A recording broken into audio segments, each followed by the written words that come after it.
Y vamos a ver métodos de purificación de proteínas. Primero nos debemos preguntar cómo se estudian las propiedades físicas y funcionales de una proteína. Para llevar a cabo este análisis es esencial obtener una proteína altamente purificada. Sin embargo, debido a la gran diversidad y variabilidad de las proteínas en las células, aislar una proteína específica en cantidades adecuadas para su análisis puede representar un desafío. A menudo se requiere la aplicación de múltiples técnicas de purificación, como pueden ser la precipitación selectiva y técnicas cromatográficas. Estos métodos se basan en diferencias en la solubilidad y características químicas de la proteína, como lo son su tamaño, la carga, hidrofobicidad o afinidad por ligandos específicos. Ahora veremos los tipos de cromatografía. La cromatografía es una metodología de amplio uso en la industria debido a que permite separar, identificar y determinar los diferentes componentes que se encuentran en una mezcla compleja, debido a las diferentes capacidades que cada componente tiene cuando hay otra sustancia presente. Depende de las propiedades físicas y químicas. Se pasa a una fase móvil, que es la muestra o mezcla que contiene el o los compuestos que se desean observar, a través de una fase estacionaria fija, la cual funciona como una especie de filtro que hace que todos los componentes de la mezcla pasen a diferentes velocidades con el paso del tiempo, lo que se conoce como tiempo de retención. Se debe realizar una selección adecuada de ambas fases para poder obtener una separación efectiva de los componentes y que se puedan identificar, debido a que el tiempo que le toma a cada componente pasar la fase estacionaria depende de su afinidad a esta fase y a las condiciones que se colocan. Las moléculas con mayor afinidad a la fase estacionaria se mueven más lento que las que tienen menos afinidad. La cromatografía sirve para realizar análisis, separaciones y purificaciones precisas, requiere de volúmenes bajos, sirve en diferentes muestras como en comida, medicamentos, pesticidas, aire, agua, tejidos, entre otros materiales, y las diferentes técnicas pueden ser adaptadas de acuerdo a la necesidad. La cromatografía líquida es una técnica utilizada para separar los componentes de una mezcla. Esta contiene dos fases, la fase estacionaria no polar, que es la columna, y una fase móvil. Los aspectos más importantes a considerar en la cromatografía líquida es la fase estacionaria, la cual es el material inmóvil sobre el cual la muestra se separa. Esta puede ser sólida o líquida, y se elige según las propiedades de la muestra y los componentes que se deseen separar. También tenemos la fase móvil, que es el solvente o la mezcla de solventes que se mueve a través de la fase estacionaria, arrastrando consigo los componentes de la muestra. Puede ser polar o apolar, dependiendo de las interacciones que se deseen entre la fase móvil y la fase estacionaria y los componentes de la muestra. De igual forma tenemos la columna cromatográfica, que es el componente principal del sistema de la cromatografía líquida, ya que ahí se da la separación. Puede ser de diferentes formas y tamaños, y esta está rellena con la fase estacionaria adecuada para la separación requerida. También tenemos el detector, que es el dispositivo que detecta y cuantifica los componentes separados. Este puede ser electroquímico, de fluorescencia, dependiendo de la naturaleza de los componentes que se desee analizar. También tenemos el eluyente, que es el solvente o la mezcla de solventes utilizados para disolver y transportar la muestra a través de la columna. Y por último tenemos los mecanismos de separación, que estos incluyen la adsorción, partición, intercambio iónico, exclusión molecular, entre otros. Estos van a determinar la separación de los componentes de la muestra según sus afinidades con la fase estacionaria y con la fase móvil. La cromatografía líquida permite estudiar aminoácidos, carbohidratos, terpenoides, plaguicidas, esteroides, hidrocarburos, también proteínas, antibióticos, órganos metálicos, especies orgánicas, entre otros. La cromatografía por exclusión de tamaño, o SEC por sus siglas, es una técnica analítica que separa macromoléculas disueltas por tamaño y con base en solución. Esto se lo hace desde columnas llenas de un gel poroso.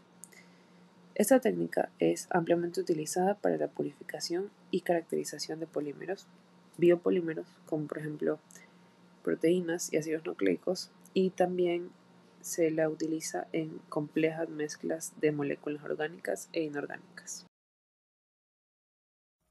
El punto de partida es un biofluido, conocido como la fase móvil, Por otro lado, en la columna cromatográfica se distribuye un gel poroso hecho de polímeros, conocido como fase estacionaria.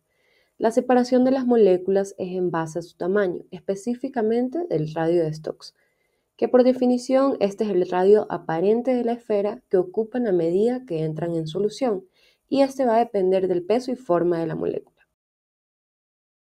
Por ejemplo, si comparamos dos proteínas con la misma masa, pero una es más alargada y la otra más esférica, la proteína alargada ocupará más espacio en la solución que la proteína esférica. Esto es importante porque la separación depende de qué moléculas pueden entrar en los poros. Entonces, las moléculas con radios más grandes, que por ende son moléculas más grandes, no pueden penetrar en los poros de la matriz y permanecen en la fase móvil que está fluyendo a través de la columna, por lo que van a diluirse primero.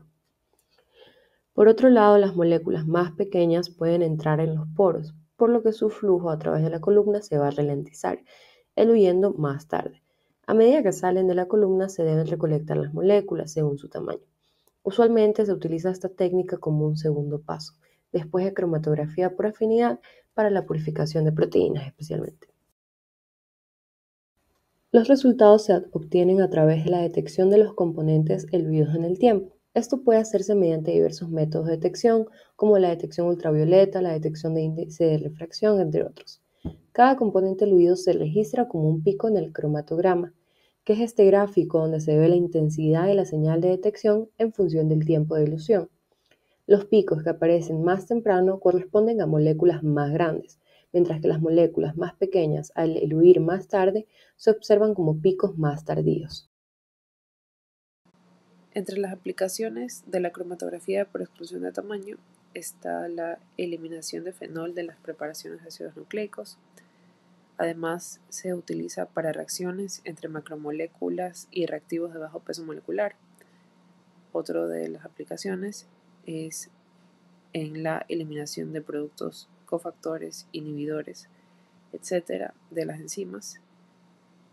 Otro de los usos es en la purificación de macromoléculas y por último en la detección del peso molecular de las proteínas. Ahora, en cuanto a la cromatografía por intercambio iónico, este es un método de separación de moléculas basados en sus propiedades de carga eléctrica. Se compone de dos fases, la fase estacionaria o intercambiador iónico y la fase móvil. Existen dos tipos de cromatografía por intercambio iónico, que son la cromatografía por intercambio catiónico y la cromatografía por intercambio aniónico. Estos dos tipos se diferencian en que uno utiliza una matriz que contiene una carga positiva y el otro utiliza una matriz con una carga negativa. Bueno, entonces, ¿cómo funciona este método? Como mencioné anteriormente, este método tiene dos componentes, la fase estacionaria insoluble, que es la matriz, la cual lleva en la superficie cargas electrostáticas fijas que retienen contra iones móviles. Y también la fase móvil, que suele ser una disolución acuosa con cantidades moderadas de metanol o de otro disolvente orgánico, que contiene especies iónicas generalmente en forma de buffer. Entonces, para el proceso de separación, los iones de la fase móvil compiten con los analitos por los sitios activos de la fase estacionaria, y las moléculas cargadas se adhieren a los intercambiadores de forma reversible. Esto permite asociaciones y disociaciones cambiando el ambiente iónico. Entonces, esta fase de separación se realiza en dos fases, donde primero las sustancias se unen al intercambiador utilizando condiciones que originan una unión fuerte y estable, y luego se diluye de la columna con buffers de diferente pH o de diferente fuerza iónica, compitiendo los componentes del buffer con el material por los sitios de unión. La cromatografía de intercambio iónico es especialmente útil en estudios de proteínas para aislar proteínas de interés que tienen una carga específica o tamaño específico. También se utiliza en plantas de energía, en control de calidad y análisis de impureza y en actividades de investigación de la industria farmacéutica. También También se utiliza para el análisis o la purificación de agua, por ejemplo, eliminando iones de magnesio y calcio en agua dura, o metales, o para purificar diferentes contaminantes. La cromatografía por afinidad es un método físico de separación de una sustancia de una mezcla. Esta depende de la absorción de la sustancia a través de interacciones específicas en un ligando. Tiene dos fases, fase sólida y fase móvil. Ahora, ¿cómo funciona la cromatografía por afinidad? Se divide en tres etapas. La primera, equilibración, que consiste en hacer que la fase estacionaria o sólida tenga las sustancias deseadas de la mezcla por medio de un ligando, que ayuda a inmovilizar la sustancia en el soporte sólido utilizado. La segunda es aplicación de muestra y lavado. Con un solvente específico se lava los componentes residuales que no se desean del soporte sólido. Por último, la elusión. En esta etapa se trata de inducir un cambio en el buffer usado para que la sustancia objetivo sea retirada del soporte sólido. Como resultado, tenemos un registro de forma continua de la concentración de cada componente eluido de la sustancia objetivo de la mezcla empleada.